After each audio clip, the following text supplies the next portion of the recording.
Hello, this is Greg Allison with Green Greg's Garden and Worm Farm, coming to you on the second day of January 2020. And I just had done a video talking about the 8 key challenges of 2020.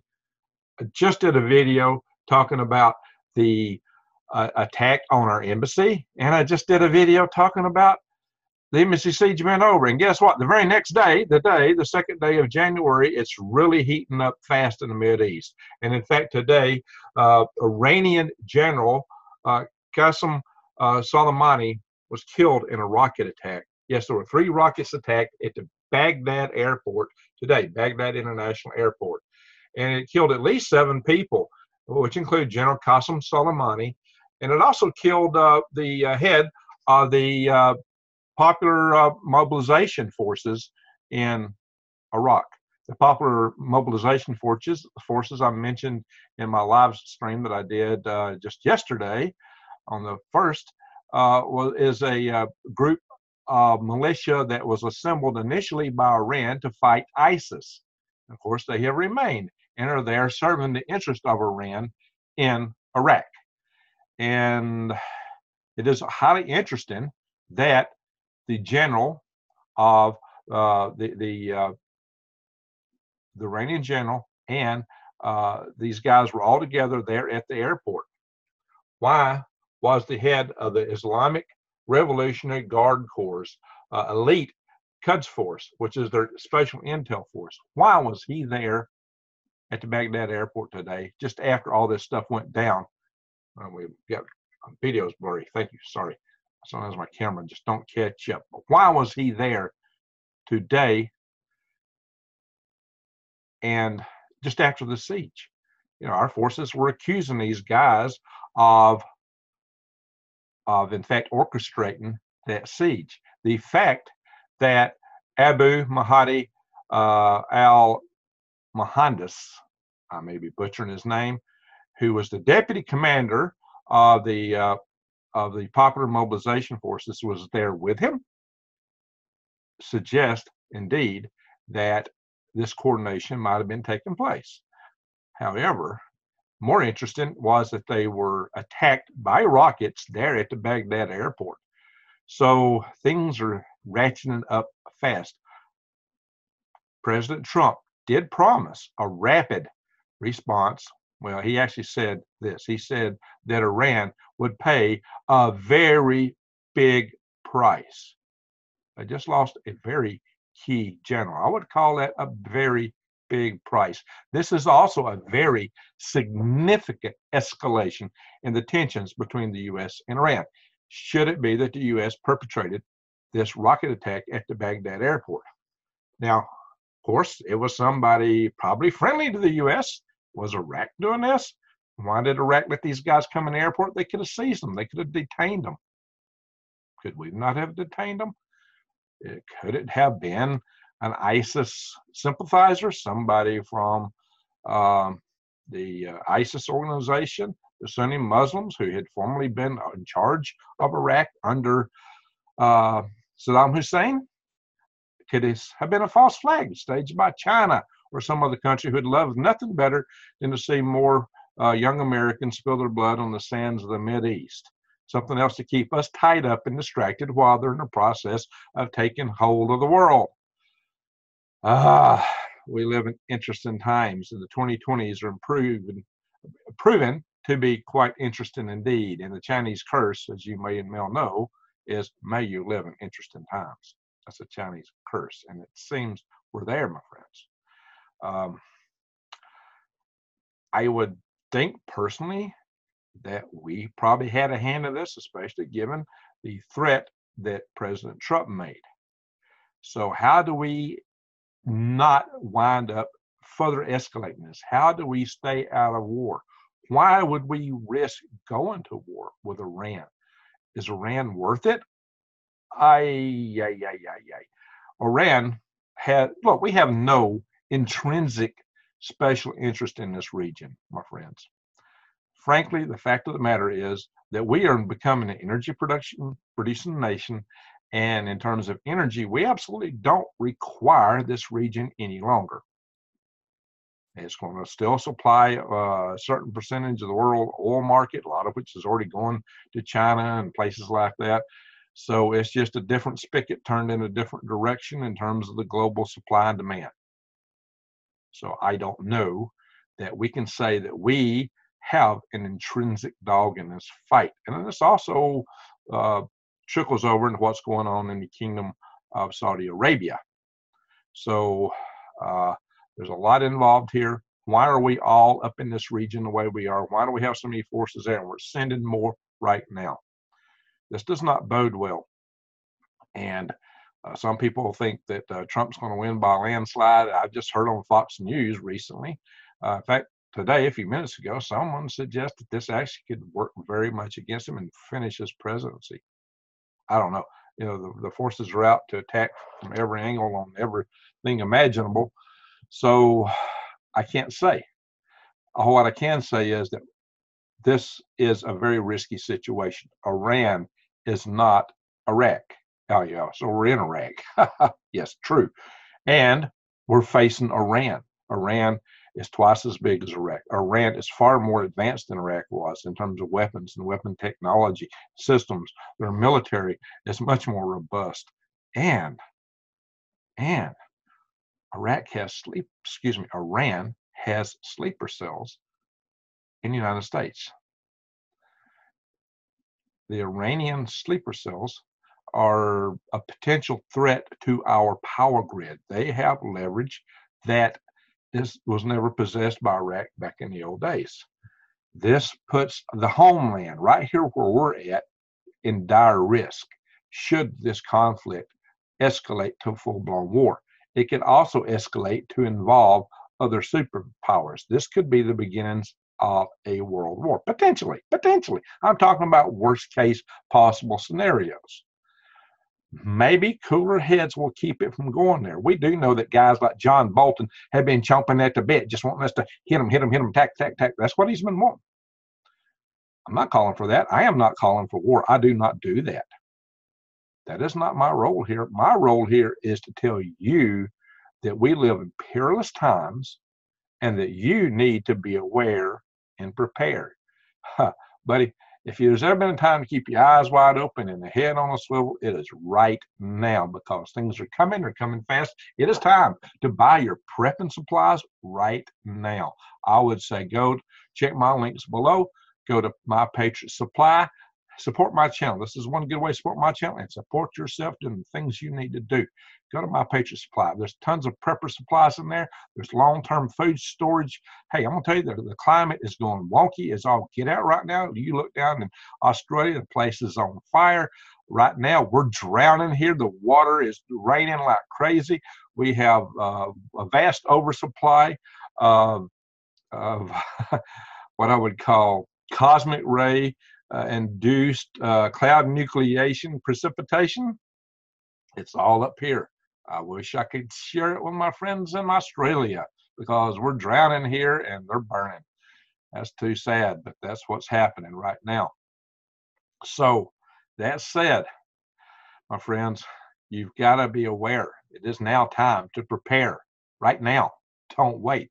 We are at risk. What do you think the prices of oil just shot up? What do you think plastic gas shot up? I was hoping when I was on my way home today to see prices maybe dropping back down, and I get in and hear this going on. Wow. Hey, I got a day job. You know, I have to wait to catch up on the news a little bit myself sometimes. In fact, I had started to do a live stream with a totally different topic on how government is actually run. That will have to wait until a slow news day should we ever have one again. But right now, it's been every day something's happening. Bang, bang, bang, bang.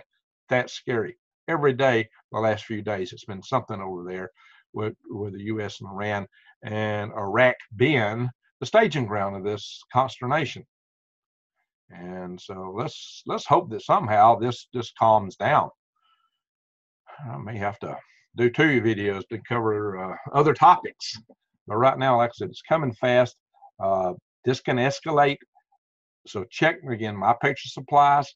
If the grid goes down, you're not going to the grocery store and buying stuff. You better be growing your own food.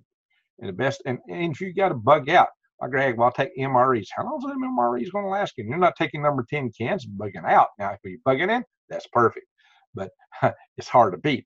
A 1 year supply of 25-year food that's can last that long, and it's about $2 a meal. My patient supply. But you may need seeds. Great source for seeds, True Leaf Market Blow. We can grow microgreens inside your home, even when the climate's wonky like it is right now, too dry outside, too rainy, too cold, too hot. Go indoors. And I got videos on that. I've got, and hey, do a pot somewhere, a potted container garden to generate future seed plants if you need. You can do that. All that said, you can also, you're not going to be able to buy fertilizer. You're not going to be able to buy pesticides. You're not going to be able to buy those things. The best way to work that out is to recycle your own kitchen waste, your yard clippings, your paper. You can do that with a worm farm, my friends, and make the best garden soil, the best container garden soil you could ever imagine. A lot of you live in town, you need to grow container gardens. And it's time to start thinking about bugging out. It's time to think about bugging in. I did a little bug out bag video release recently. I called it my travel bug out bag. I should have refined it to say that was my airplane bug out bag. Somebody said, when do you have this and when do you have that? Because I didn't want the TSA agents to steal it. That's why. So it was very limited what I would put in that bag. I had some better things I could have carried, but I wasn't going to put in there because I was afraid that it wouldn't make it where I wanted it. All that said, my friends, we are in serious times. Oh my God. This could seriously ratchet up. Blame whoever you want. For the standpoint of you and me, the difference is not there. The difference is we've got to be aware. And I don't care what country you're in. If you're an Iranian, if you're an Iraqi, you're in for it too, my friend. You probably aren't buying supplies from me, but you're in for it. We're in for it. The people all over the globe, people in Iran and Iraq, there's good people there, my friends. There are good people there. There's good people here. It's the governments and organizations that pit us all against each other because they're doing their power games, their power plays, and they're trying to get things at their advantage to serve themselves and their personal interest groups. And the populations of any of these countries, we're just fodder to them. They care not about us. So why should we be the fodder spilling our blood on those sands? I don't see it. Why should they have to face these things? I don't see it. Our interest there evaporated with ISIS, in my opinion. I'm sure there's a lot of people who argue otherwise. There are other countries over there have agendas. We're back in this one, we're back in that one. But why? We don't have any longer any intrinsic interest in that region. There's nothing there that our survival in the United States requires. There's nothing there that our economy absolutely requires. Yeah, okay, so if the Saudi oil is blocked at the Straits of Hormuz, the price of oil is going to jump up, but we can produce our own. It'll be more profitable for us to produce, and it will happen, and we'll drive the prices back down, and they'll clear that Strait of Hormuz out sooner or later, and somebody's going to get something moving through there, and it go back into that global supply level. Whoever's buying it, in terms of global supply and demand, it don't make any difference because it's supply and demand that sets the price. Supply goes down, demand goes up. Somehow you're going to find a way to bring them back together. That's the way the markets work. And let's say if one country took over another, eventually they're going to clear out the Straits of Hormuz and make the oil flow again. That's what they're going to do. They're not just going to bottle that up forever because it's a valuable resource for whoever controls it. So I'm not here to pick favorites. I'm not here to say it should be these guys or those guys. That's none of my business. My business is making sure we're safe and secure. My business is making sure that you can survive, thrive, and stay out of the hive, because it's the hive that gets us all involved with each other, all involved in each other's business, all wanting to wipe each other out for the purposes of some queen bee, whoever that might be. And that individual or entity may not have our interest in their heart. What do you think? Leave your comments below. I seriously doubt it. So I see this as a mess, a morass, something that we don't belong in, but right now it's a slippery slope and we're sliding in. How do we avoid that? Wow. Escalation looks scary. I mean, it looks like it's going to happen. I don't know how we avoid it, my friends. I hope we can. I hope that we can bring things to a level and it not go full-blown hot. That maybe the tensions will build up to a level and somebody will cry uncle. The Iranians act like they don't want to cry uncle, and I don't believe we are going to either. So, at both sides want to save face, but at what cost? At what price? Okay, I've drawn on enough of this video. I really can't add anything other than saying what I've already said. And what I have said, and what I always say in this channel, is that we live in perilous times. You do need to be aware, and you do need to prepare. I do hope for a brighter future. I hope we can come through this, and I hope that the worst possible outcomes don't happen for us. But look, these things that have been occurring in the Mideast have wiped out a lot of people, a lot of homes, a lot of cities, and a lot of people have suffered greatly in Syria, in Iraq, in many places. This can extend itself to Iran, and it could happen right here. That's what a lot of you people don't realize. That's what a lot of you people just cannot accept. You think we're going to be fine here. Really. See my videos about the likelihoods, the root causes of what could bring down our power grid. I tell you, you need to see those videos. It can. And it will be devastating. We don't want that. Honestly, they know if they do that they pull the plug, and Lord knows what will happen. But, you know, we're getting to the kind of situation where the tensions and the stakes are getting high. When they get too high, you cross that threshold. Let's hope that that threshold does not get crossed. I know a lot of fine young people that I don't want to see over there shedding their blood in that sand. And once I thought I was going there, once I was in the Army, I was at Fort Bragg. All my stuff was packed up and ready to go to Tehran. Many years later, my main study buddy in college was a kid who was in Tehran as a kid at that time. And I would often think, wow, almost went to your hometown. Yeah, scary, right? I didn't have anything against him. He didn't have anything against me. We weren't natural enemies. We were good study buddies in college. You know, his family had, because I took him into my home and took care of him. He lived over here by himself. When his family came over later, they were both doctors, medical doctors. His mom and his dad. They invited me and my family over to their home, and they fed us the finest meal, and they had saffron in this meal, and that's spices, more expensive than gold. My friends, these people know how to show appreciation. They have the best food in the world. So I'm hoping that we can find a better way to work through this without taking it to that level. But it does not look hopeful. But I hope that something breaks, that something gives, and it stops. But the danger is that it may not, and this is serious. It really may not.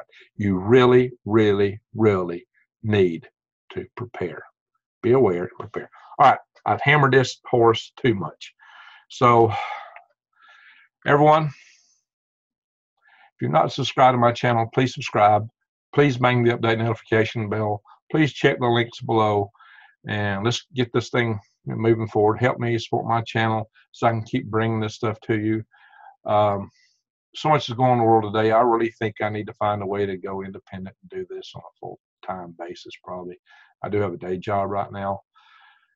Maybe you can help me transition to that. But there's just too much going on in the world. It's just getting, shall we say, too interesting. So the old Chinese curse is all upon us, and maybe that's what they like. Who was behind it? Who did this? What's going to be the outcomes? I know we get a lot of remarks below going every direction under the sun. That's fine. You know, it'll be interesting to see what everybody has to say.